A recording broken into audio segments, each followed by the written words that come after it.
today with the new adventures of Winnie the Pooh. Stripes. The rain had just ended in the 100-acre woods, and there were mud puddles everywhere. We all know mud puddles were made for splashing in, and that's exactly what Tigger was doing. "Hoo hoo hoo hoo," said Tigger. "There's a good one," as he landed in a really big puddle. Suddenly, Pooh, Piglet, and Rabbit ran out from some nearby bushes. Pooh and Rabbit grabbed Tigger by the arms and legs. Piglet grabbed him by the tail. Rabbit counted 1, 2, 3 as they hurled Tigger into the air. Muddy Tigger landed in a great big wooden tub full of water and suds. "If you're going to bounce in mud puddles, you're going to take baths," said Rabbit as he ran to the tub of suds.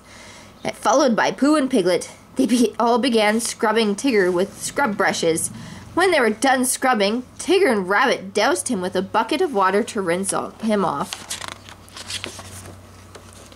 And when he stepped out of the tub, Tigger was surprised to see he had no stripes.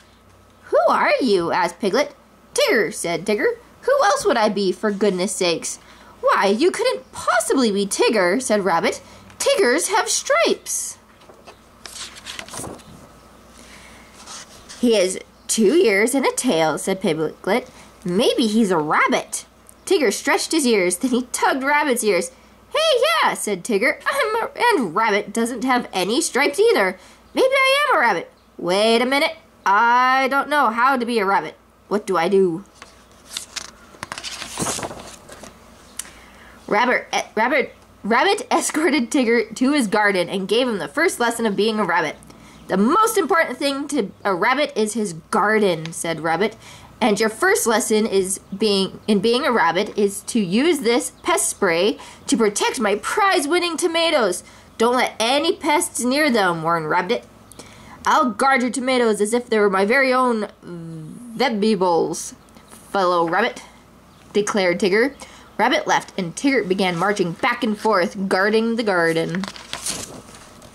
Suddenly he stopped marching. A noise came from one of the tomato plants that had caught his ear. "Halt! Who crawls there?" yelled Tigger. It was a hungry little bug. "Aw, you're hungry, huh, Bugsy boy?" The hungry little bug nodded yes. "Well, I guess one little tomato wouldn't hurt. Just don't tell the other rabbit, okay?" And with that, Tigger plucked a nice juicy tomato and gave it to the hungry little bug. The bug ate the tomato with one bite. Just then, Rabbit returned and saw what had happened. "Oh no!" he exclaimed. "You didn't! You did!" "Oh, what's the big deal, fellow Rabbit?" said Tigger. "It's just one hungry, defenseless little bug." "But you don't understand," said Rabbit. "He'll tell his friends where there's food and..." But it was too late. Rabbit's garden was gone. He and Tigger stood in the middle of a devastated tomato field. There were remnants of tomato drippings off the vines and countless bloated, content fat little bugs lying around digesting. "Get out!" screamed Rabbit as he chased Tigger out of what used to be his garden. "Get out of here, you pest!" Tigger ran as fast as he could, with Rabbit right behind him, spraying furiously.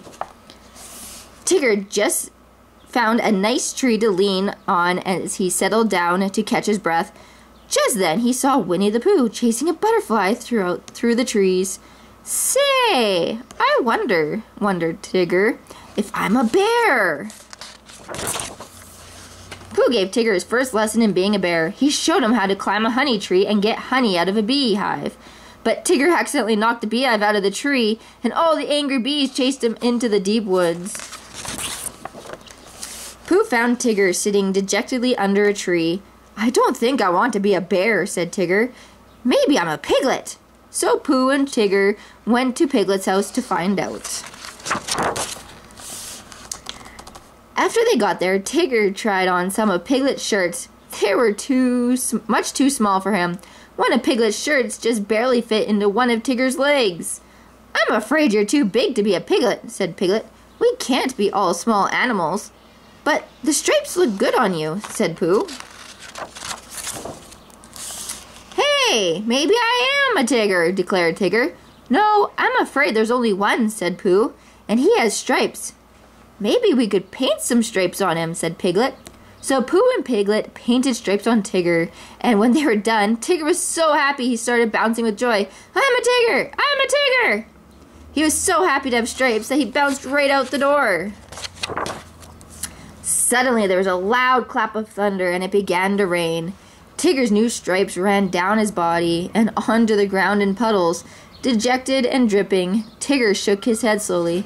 I'm not a Tigger. In the moonlight, the rain dripped to a stop.